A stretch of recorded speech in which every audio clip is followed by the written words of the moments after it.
Hi friends, എല്ലാവർക്കും നമ്മളെ പുതിയൊരു വീഡിയോയിലേക്ക് സ്വാഗതം. ഇന്നത്തെ വീഡിയോയിൽ കാണിക്കുന്നത് എൻ്റെ കഴിഞ്ഞ വീഡിയോയിലുള്ള പോലെ തന്നെ ഒരു ഡാഷ് ക്യാം വീഡിയോ ആണ്. ഡാഷ് ക്യാമറ അല്ല, ഞാൻ എൻ്റെ ഫോൺ തന്നെ ഗ്ലാസിൻ്റെ മേലെ ഹോൾഡ് ചെയ്ത് വെച്ച് അതിൽ റെക്കോർഡ് ചെയ്യുന്നതാണ്. പിന്നെ കഴിഞ്ഞ വീഡിയോയിൽ കണ്ടതുപോലെ തന്നെ ജസ്റ്റ് ഫാസ്റ്റായിട്ട് വീഡിയോ പ്ലേ ചെയ്തുകൊണ്ടുള്ളൊരു സെറ്റപ്പാണ്. അതായത് നിങ്ങൾക്ക് ബോറടിക്കാതിരിക്കാനാണ് ഞാൻ സ്പീഡ് ചെയ്യുന്നത്. പിന്നെ ഇത് സ്ഥലം എന്ന് പറയുന്നത് പെരിയ മുതൽ കൊട്ടിയൂർ വരെ, കൊട്ടിയൂർ അമ്പലമൊക്കെ ഉള്ള നിങ്ങൾക്ക് കുറച്ച് പേർക്കൊക്കെ അറിയുന്ന സ്ഥലമായിരിക്കും, ഫേമസ് ആയിട്ടുള്ള പ്ലേസ് ആണല്ലോ. ആ റൂട്ടിലേക്ക് പോകുന്ന ചുരമാണിത്. അതായത് കണ്ണൂരിനെ ബന്ധിപ്പിക്കുന്ന വയനാട് എന്നുള്ള രണ്ട് ചുരങ്ങളിലൊരു ചുരമാണിത്. എനിക്കറിയാവുന്ന രണ്ട് ചുരങ്ങൾ, അതിൽ ഒന്ന് ഈ പാൽച്ചുരം എന്ന് പറയും ഈ ചുരത്തിൻ്റെ പേര്. കുറച്ചൊരു ഡേഞ്ചറസ് ആയിട്ടുള്ള ചുരമാണിത്. അത്യാവശ്യം സ്കില്ലൊക്കെ ഉള്ളവർക്കൊക്കെ ഇതിൽ എന്താ പറയുക, ഫസ്റ്റ് പോകുന്നവർക്കൊക്കെ ഒരു പെട്ടെന്നൊരു പേടിപ്പെടുത്തുന്നൊരു ചുരമാണിത്. എന്നെ സംബന്ധിച്ചിടത്തോളം എനിക്ക് പേടിയായിരുന്നു. പ്രത്യേകിച്ച് നമ്മളൊരു പഴയ വണ്ടിയൊക്കെ ആകുമ്പോൾ അത്യാവശ്യം ബ്രേക്കബിൾ എന്താ പറയുക എഫിഷ്യൻസി ഒന്നും ഇല്ലാത്തൊരു വണ്ടിയൊക്കെ എടുത്ത് പോയാൽ ഈ കുത്തനുള്ള ഇറക്കമാണ്. നമുക്കൊരു സ്ഥലത്ത് ഇത് സൈഡിൽ പാർക്ക് ചെയ്ത് വെക്കാൻ പോലും ഒരു സ്പേസ് ഇല്ല, വണ്ടിക്ക് എന്തെങ്കിലും ഒരു കംപ്ലൈൻറ്റ് വന്നാൽ പോലും. അത്രയ്ക്കൊരു സ്റ്റീപ്പായിട്ടുള്ളൊരു ഏരിയ ആണ് ഈ ഒരു ചുരം വരുന്നത്. പിന്നെ ഈ ചുരം ഞാൻ പറഞ്ഞു കൊട്ടിയൂർ വരെയാണ് ഏകദേശം വരുന്നത്. അതിന് മുന്നേ തന്നെ ചുരം തീരുന്നുണ്ട്. പിന്നെ 5 ഹെയർ പിൻ ബെൻഡ് ഇതിലുള്ളൂ. കുറ്റ്യാടി ചുരമൊക്കെ 11, എനിക്ക് വന്ന താമരശ്ശേരി ചുരം 12 ആണെന്ന് തോന്നുന്നു. അപ്പോൾ ഇതിൽ ഹെയർ പിൻ ബെൻഡ്സ് വളരെ കുറവാണ്. ഇവിടം മുതൽ ഹെയർ പിൻ ബെൻഡ് സ്റ്റാർട്ട് ചെയ്യുന്നുണ്ട്. 5ാമത്തെ ഹെയർ പിൻ ബെൻഡാണിത്. ഈ വൈബ് നിൽക്കുന്ന ഈ സമയം എന്ന് പറയുന്നത് 2:30 എങ്ങാണ്ടാണ് ഈ സമയം, ഉച്ചക്ക്. 4ാമത്തെ ഹെയർ പിൻ ബെൻഡാണ് ഇപ്പോൾ കഴിഞ്ഞത്. ഉച്ചയ്ക്ക് 2:30 കിട്ടുന്ന ഒരു ക്ലൈമറ്റാണിത്. ഇത് ആ സമയത്ത് നല്ല മഴയുള്ള ദിവസമായിരുന്നു. ജൂലൈയിൽ പോയൊരു ട്രിപ്പാണിത്. അപ്പോൾ ഇതിന് ഞാൻ ഈ യാത്ര പോകുന്നത് ഏകദേശം പറശ്ശിനിക്കട വരെ പോകുന്നുണ്ട്. പക്ഷേ ഞാൻ ഇരിട്ടി കണ്ണൂർ റൂട്ടിലേക്ക് കയറിയ ശേഷം പിന്നീട് റെക്കോർഡ് സ്റ്റോപ്പ് ചെയ്യുക ചെയ്തത്. ഫോണ് ഓവറായിട്ട് റെക്കോർഡ് ചെയ്യണമെന്ന് വിചാരിച്ചിട്ട് ഹെയർ പിൻ ബെൻഡ് ഞാൻ താഴെ എഴുതി കാണിക്കുന്നുണ്ട് കേട്ടോ, എത്രാമത്തെ ആണെന്നുള്ളത്. വീഡിയോ വളരെ സ്പീഡാക്കുന്നത് നല്ല ലെങ്ത് ഉണ്ടായിട്ടുള്ളത് കൊണ്ടാണ്. പിന്നെ ഞാൻ ഒരുപാട് കാര്യം സംസാരിക്കേണ്ടിയും വരുമല്ലോ. അപ്പോൾ ഈ ട്രിപ്പിൽ ഞാൻ പോകുന്ന ആവശ്യം എന്ന് പറയുന്നത്, നമ്മളെ ഗ്രൂപ്പിലില്ല, ഞാനൊരു പരിചയമുള്ള ഒരാൾ വണ്ടി കൊടുക്കാനുണ്ടായിരുന്നു. അതൊരു 3 ലിറ്റർ സഫാരി. അപ്പോൾ പുള്ളിൻ്റെ വണ്ടി ഒന്ന് ചെന്ന് നോക്കാം, പുള്ളിനൊന്ന് പരിചയപ്പെടാമെന്ന് വിചാരിച്ചു. പരിചയപ്പെടാമെന്ന് വെച്ചാൽ നേരി കണ്ടിട്ടില്ല. അപ്പോൾ അങ്ങനെ നേരി കാണാമെന്ന് വിചാരിച്ച് അങ്ങനെ പോയതാണ്. ഒരു കൗതുകം ഉള്ളൊരു വണ്ടിയായിരുന്നു. പിന്നീട് ഞാൻ ആ വണ്ടി എടുക്കുകയും ചെയ്തു. എടുത്ത വണ്ടി കൊടുത്തു. അപ്പോൾ ഇപ്പോൾ ആ വണ്ടി എൻ്റെ കയ്യിലില്ല, കൊടുത്തുപോയി. അപ്പോൾ ആ വണ്ടി ചെന്ന് നോക്കാൻ പോകുന്നൊരു ട്രിപ്പായിരുന്നത്. നല്ല അടിപൊളി ട്രിപ്പായിരുന്നു. വണ്ടി എന്താ പറയുക, രാത്രിയാണ് ഏകദേശം നമ്മൾ കണ്ടത്. അവിടെ എത്താൻ ഏകദേശം രാത്രി 8:45 കണ്ടായിരുന്നു. അപ്പോൾ ഇതിപ്പോൾ ഞാനിപ്പോൾ പോകുന്ന സമയം ഞാൻ പറഞ്ഞു 2:45 ആ ഒരു സമയമാണ്. അങ്ങനെ ചുരം ഇറങ്ങി ഏകദേശമായി. ചുരം ഇറങ്ങിക്കഴിഞ്ഞാലും പിന്നെയും ഈ ഇറക്കം തന്നെയാണുള്ളത്. ചുരം കഴിഞ്ഞാലും പിന്നെ ഇങ്ങനെ താഴ്ചയിലേക്ക് ഇറങ്ങി പോവാണ്. അപ്പോൾ ഒരു അത്യാവശ്യം ഒരു ഹീറ്റ് ഇഷ്യൂസൊക്കെ ഉള്ള വണ്ടിയൊക്കെ എടുത്ത് പോയി കഴിഞ്ഞാൽ, നമ്മളെ റേഡിയേറ്റർ ലീക്കോ അങ്ങനത്തെ ഒക്കെ ഉള്ള വണ്ടിയൊക്കെ ആണെങ്കിൽ നിങ്ങൾക്ക് ഈ ചുരം കയറാൻ പാടായിരിക്കും. പെട്ടെന്ന് വണ്ടി ഹീറ്റാവും, ഓവർ ഹീറ്റായിട്ട് വണ്ടി എന്താ പറയുക ലിംബ് മോഡിലൊക്കെ പോയി കഴിഞ്ഞാൽ വണ്ടി നീങ്ങില്ല. അപ്പോൾ നല്ല കണ്ടീഷനുള്ള വണ്ടി എടുത്തിട്ട് ഈ റൂട്ടിലേക്ക് കയറാൻ വരാൻ പാടുള്ളൂ. ഇറങ്ങാൻ പിന്നെ പ്രശ്നമില്ല, ബ്രേക്ക് എഫിഷ്യൻ്റ് ആയി ഇരുന്നാൽ മതി. നല്ല ബ്രേക്ക് എഫിഷ്യൻസി ഇല്ലാത്ത വണ്ടി എടുത്ത് ഇറങ്ങിക്കഴിഞ്ഞാൽ ലോഡും വണ്ടിയൊക്കെ. എൻ്റെ ഒരു സുഹൃത്ത് ഇതിപ്പോൾ എവിടെ എത്തിയ, അമ്പായത്തോട്, ആ സ്ഥലത്ത് കേട്ടോ. അമ്പായത്തോട് എന്ന് പറയുന്ന സ്ഥലമാണ് ഫസ്റ്റ് ടൗണ്. നമ്മളെ ഈ അടിവാരം എന്നൊക്കെ പറയുന്നില്ലേ, താമരശ്ശേരിയൊക്കെ കഴിഞ്ഞാലുള്ള ചുരം കഴിഞ്ഞാലുള്ള സ്ഥലം, അതുപോലെ ഇവിടെ അമ്പായത്തോടാണ്. അത് കഴിഞ്ഞാൽ നേരെ 2ാമത്തെ ടൗണാണ് തോന്നുന്നു കൊട്ടിയൂർ. അപ്പോൾ ഞാൻ പറഞ്ഞു വന്നത്, നല്ല കണ്ടീഷൻ വണ്ടി എടുത്തിട്ട്, പ്രത്യേകിച്ച് ലോഡും വണ്ടി ലോറിയൊക്കെ വരുന്നവരൊക്കെ, അപ്പോൾ ആദ്യമായിട്ട് വരുന്നവരൊക്കെ നന്നായിട്ട് സൂക്ഷിക്കണം. ഈ റോഡ് നല്ല ക്ലൈമറ്റുള്ള സമയത്ത് ഓക്കെ, അത്യാവശ്യം റോഡും മോശമാണ്. എന്തൊക്കെയോ പല പ്രശ്നങ്ങളാൽ ഇവിടുത്തെ റോഡുകൾ ഇതുവരെ പല ഭാഗങ്ങളും കണ്ണൂരിൻ്റെ പല ഏരിയാസിലുള്ള റോഡുകളും അടിപൊളിയാണ്. ബസ് വരുന്ന നോക്കിയാൽ എന്നെ സ്ലോമോ ആക്കിയത് ഞാൻ ആ സമയത്ത് പാനിക്കായത് എനിക്കൊരു ഓർമ്മയുണ്ട്. ബസ് അജാതി വരുത്താൻ വന്ന്. അപ്പോൾ ഇതിലെ വരുന്നവർ, ആദ്യമായിട്ട് വരുന്നവരൊക്കെ ശരിക്കും ഈ വീഡിയോ കണ്ടിട്ട്, ഇതൊരു 2 മാസം മുന്നുള്ള വീഡിയോ ആണ്. അപ്പോൾ ഇതാണ് ഇവിടുത്തെ ഒരു അവസ്ഥ റോഡിൻ്റെ ഒക്കെ. അപ്പോൾ ലോഡും വണ്ടിയൊക്കെ വരുന്നവരൊക്കെ ഒന്ന് ശ്രദ്ധിക്കുക. എൻ്റെ സുഹൃത്ത് തന്നെ നമ്മളെ ഗ്രൂപ്പിൽ രാഹുൽ ഇതുവഴി വന്നപ്പോൾ പുള്ളി പറഞ്ഞു പെട്ടെന്ന് ഡേഞ്ചർ ഫീലാണ്.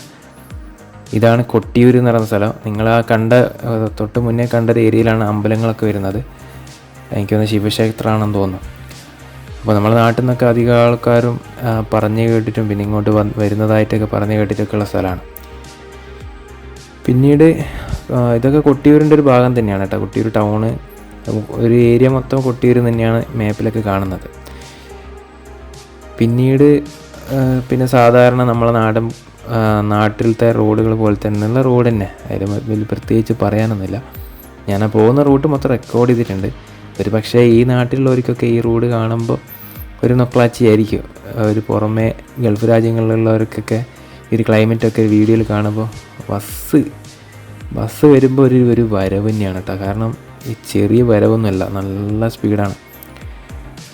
നമ്മളെ നാട്ടിലത്തെ ബസ്സൊക്കെ വരുന്ന കണ്ടാൽ നമ്മൾ വിചാരിക്കും നമ്മളെ നാട്ടിലത്തെ ബസ്സുകളാണ് ഈ ഒരു റെക്ലെസ് ഡ്രൈവിങ്. ഏകദേശം ഏറെക്കുറെ ലിമിറ്റഡ് സ്റ്റോപ്പ് ബസ്സുകൾക്കെല്ലാം ഈ ഒരു എന്താ പറയുക പ്രതിഭാസമുണ്ട്, പറപ്പിക്കൽ. ഒരു ടൈം ഇഷ്യൂ ആണ് പറയുന്നത്. നമ്മളെ ഈ വീഡിയോൻ്റെ അകത്ത് ബസ്സിൻ്റെ ഇഷ്യൂസ് കൊണ്ടുവരുന്നില്ല. ഞാനൊരു ബസ് ഫാനും കൂടിയാണ്, എനിക്ക് ബസ്സിൻ്റെ ചാനലൊക്കെ ഉണ്ട്. അപ്പോൾ ഈ സഫാരി മറ്റൊരു ഭ്രാന്ത്, സഫാരിനെ കൂടാതെ നമുക്ക് മറ്റൊരു ഭ്രാന്തും കൂടെ ഉണ്ട്, അതാണ് ബസ്. പിന്നെ ഈ ട്രിപ്പ് ഞാൻ വളരെ മെല്ലനെയാണ് ഇതും പോകുന്നത്, അധികം സ്പീഡിലൊന്നുമല്ല. ഞാൻ ഈ സ്പീഡ് കൂട്ടുന്നതാണ് കേട്ടോ വീഡിയോ. ഇനി നിങ്ങൾക്ക് ഫുൾ ലെങ്ത്തൊക്കെ കാണാൻ താല്പര്യമുള്ളവരൊക്കെ ഉണ്ടെങ്കിൽ പറഞ്ഞോ.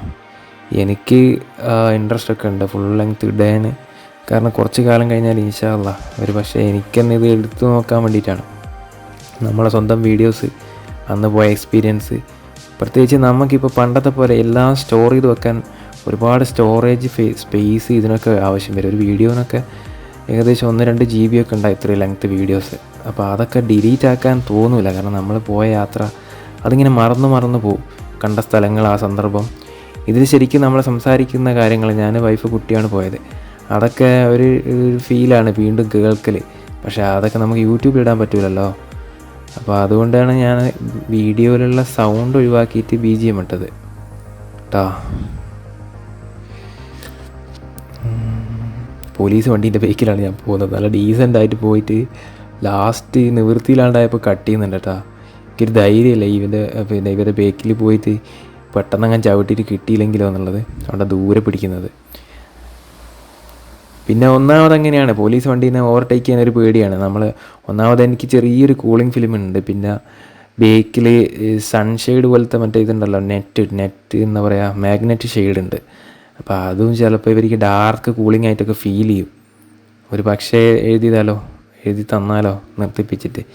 ഇവർ പിന്നെ മറ്റേ മെഷീൻ അടിയൊന്നും ഉണ്ടാവില്ല, MVDക്കാണ് ആ ഒരു സെറ്റപ്പ് ഉള്ളത്. പോലീസുകാർ മിക്കവാറും ഹോണടിച്ച് നിർത്തിയതിന് ശേഷമായിരിക്കും ഫൈൻ തരിക. ആ ട്രിപ്പിൻ്റെ മൂടെ അങ്ങോട്ട് പോകും, അത്രയേ ഉള്ളൂ. ഫൈൻ അടക്കുന്നതിന് നമുക്ക് സങ്കടമോ ടെൻഷനോ ഒന്നുമില്ല. കാരണം നമ്മൾ ആ ഒരു നിയമം ലംഘിച്ചുകൊണ്ടാണ് പോകുന്നത്. കണിച്ചാറെന്ന് പറയുന്ന സ്ഥലമാണ് കേട്ടോ. അതൊക്കെ പല സ്ഥലങ്ങളിൽ നിന്നായിട്ട് നമ്മളെപ്പോഴെങ്കിലുമൊക്കെ കേൾക്കുന്ന സമയത്ത് ഈ ഒരു വീഡിയോ ഓർമ്മ വരും നിങ്ങൾക്ക്. അല്ലെങ്കിൽ വീഡിയോ കേട്ടൊരു സ്ഥലമാണെങ്കിൽ ഈ വീഡിയോയിൽ നിങ്ങൾക്ക് ആ സ്ഥലം കാണാൻ പറ്റും. ചില ഏരിയയിൽ ചില ചെറിയ കാടുകൾ പോലെ ഉണ്ട്. ഇതൊരു സെമി എന്താ പറയുക നാട്ടുമ്പുറമാണ്. കുറച്ച് കാടുകളും കുറച്ച് നാട്ടുമ്പുറവും അങ്ങനെയായിട്ടാണ് ഉള്ളത്. ഈ ആറളം ഫാമൊക്കെ വരുന്നത് ഈ ഒരു ഭാഗത്താണ്. അതൊരു ചെറിയൊരു വന്യജീവി സങ്കേതം പോലത്തെ ചെറിയൊരു ഫോറസ്റ്റൊക്കെ വരുന്നുണ്ട്. അതൊക്കെ ഈ റൂട്ടിൽ നിന്ന് എന്താ പറയുക മാറി ചില റൂട്ടിലേക്ക് പോയി കഴിഞ്ഞാൽ കിട്ടുന്ന റൂട്ടുകളാണ്. എന്നെ ഒരു ദോസ്ത് ഓവർടേക്ക് ചെയ്താണ് കേട്ടോ അത്. അപ്പോൾ നിങ്ങൾക്ക് മനസ്സിലാക്കാമല്ലോ എൻ്റെ ഒരു സ്പീഡ്. ലൈലാൻ്റെ ദോസ്തൊക്കെ ഏജാതി പോകാമെന്നറിയാമോ. ദോസ്ത് മിക്കവാറും ബസ്സിനെ വരെ ഓവർടേക്ക് ചെയ്യാൻ ചാൻസ് ഉണ്ട്. ഇപ്പോൾ ഏകദേശം എൻ്റെ ഈ ട്രിപ്പ് റെക്കോർഡിങ് തീരാനായിട്ടുണ്ട്. ഇവിടുന്ന് അങ്ങോട്ട് പിന്നീട് ഈ ഒരു ടൗൺ കഴിഞ്ഞാൽ പിന്നീട് നമ്മൾ റൈറ്റ് പോകണം ഇരിട്ടി റൂട്ടിലേക്ക്. പക്ഷേ ആ റൂട്ടിലേക്ക് പോയതിന് ശേഷം ഞാൻ എന്തോ കാരണത്താൽ ഞാൻ റെക്കോർഡ് സ്റ്റോപ്പ് ചെയ്ത് പിന്നീട് ഇരിട്ടി റൂട്ടിലേക്ക് എത്തിയ ശേഷമാണ് ഞാൻ പിന്നീട് റെക്കോർഡ് സ്റ്റാർട്ട് ചെയ്യുന്നത്. ഇവിടുന്ന് ഭക്ഷണം കഴിക്കും അങ്ങനെ എന്തൊക്കെ ചെയ്തിരുന്നു. മുന്നിൽ കാണുന്ന ഹോട്ടലിന് ഇവിടുന്ന് ബാത്റൂമിൽ പോയ ശേഷം അങ്ങനെ എന്തൊക്കെയാണ്. അപ്പോൾ ഇതിന് ശേഷം ഞാൻ റെക്കോർഡ് ചെയ്തിട്ടില്ല. പക്ഷെ നല്ല ട്രിപ്പായിരുന്നു. ഒരു പ്രാവശ്യം നിങ്ങൾ ഈ റൂട്ട് പെരിയ വഴി കാസർഗോഡ് വരെ പോകണം. ഫുൾ ഗൂഗിൾ മാപ്പ് ഇട്ട് പോയാൽ മതി. നിങ്ങൾക്ക് കിട്ടാവുന്ന പ്ലേസൊക്കെ അടിപൊളിയായിരിക്കും. ഗൂഗിൾ മാപ്പ് അക്കാര്യത്തിലൊക്കെ ചില ഏരിയയിലൊക്കെ നല്ല കാര്യങ്ങൾ ചെയ്തു തരും. ചില നാട്ടിൻപുറങ്ങൾ ഞാൻ കണ്ടതുണ്ട്. കതിരൂർ അങ്ങോട്ടൊക്കെയാണെന്ന് തോന്നി, എനിക്കൊരു ഓർമ്മ വരുന്നില്ല. കതിരൂരോ തില്ലങ്കേരി, മറ്റേ ആകാശ് തില്ലങ്കേരീൻ്റെ ഒക്കെ സ്ഥലമില്ലേ പേര് കേട്ട. അപ്പോൾ അതൊക്കെ ഇതുവഴി കണക്റ്റഡാണ്. അപ്പോൾ തില്ലങ്കേരി കഴിഞ്ഞിട്ടാണെന്ന് തോന്നുന്നു ഈ ഉളിയിലെത്തുന്നത്.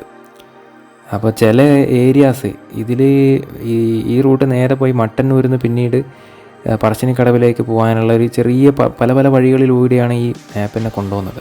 പക്ഷെ അതൊക്കെ ഗംഭീര വഴികളായിരുന്നു, നല്ല സ്ഥലങ്ങളും, പ്രത്യേകിച്ച് ആദ്യമായിട്ട് നമ്മൾ കാണുന്ന സ്ഥലങ്ങളാണ്, രസമാണ്. അപ്പോൾ ഒരു പ്രാവശ്യമെങ്കിലും കണ്ണൂരേക്കൊക്കെ പോകുന്നവർ വയനാട്ടിൽ നിന്ന് ഇതുവഴി മാപ്പ് ഇട്ടിട്ട് എന്താ പറയുക, മാപ്പ് പറയുന്നിടത്ത് കൂടെ പോയി കൊടുക്കുക. പിന്നെ ആദ്യം ഒന്ന് നോക്കണം മുന്നേ പോകുന്ന വളവും കാര്യങ്ങളൊക്കെ തീരുന്നുണ്ടോ, വല്ല തോട്ടിലൊക്കെ കൊണ്ടുപോകുന്നുണ്ടോ എന്നുള്ളത്. കാരണം പല ന്യൂസിലൊക്കെ കാണലുണ്ട് മാപ്പ് തീർന്നിട്ട് സ്റ്റെപ്പ് വഴിയൊക്കെ ഇറങ്ങിപ്പോകുന്ന വണ്ടി. ഞാൻ മിക്കവാറും ട്രിപ്പുകളും എനിക്ക് അറിയുന്ന സ്ഥലമാണെങ്കിൽ പോലും ഞാൻ മാപ്പ് ഇട്ടിട്ട് അറിയുന്ന റൂട്ടുകളിലൂടെ പോകാണ്ട് വ്യത്യസ്ത റൂട്ട് പിടിച്ചിട്ട് കുറച്ച് ലോങ് ആയിട്ടൊക്കെ പോകും. അതാകുമ്പോൾ വണ്ടികൾ കുറയും, നമുക്ക് യാത്രാനുഭവം കൂടുകയും ചെയ്യും. കണ്ട സ്ഥലങ്ങൾ തന്നെ വീണ്ടും കാണുമ്പോൾ ഒരു മടുപ്പും പോകും. അപ്പോൾ ഈ ചാവശ്ശേരി വരെ ഞാൻ റെക്കോർഡ് ചെയ്തിട്ടുള്ളൂ. ചാവശ്ശേരി ഇവിടെ ഒരു പള്ളിയുണ്ട്, ഈ പള്ളിയിൽ നിർത്തി നിസ്കരിക്കാൻ കയറി, അതിന് ശേഷം പിന്നീട് റെക്കോർഡ് ചെയ്തിട്ടില്ല. പിന്നീട് തിരിച്ചു പോകുന്ന വീഡിയോ ഞാൻ വീണ്ടും ഇടാം കേട്ടോ, ഇൻഷാ അല്ലാഹ് അടുത്ത വീഡിയോ ആയിട്ട്. എന്നാൽ ഓക്കെ, കണ്ടതിന് നന്ദി. മറ്റൊരു വീഡിയോ ആയിട്ട് കാണുന്നതുവരേക്കും ബൈ ബൈ.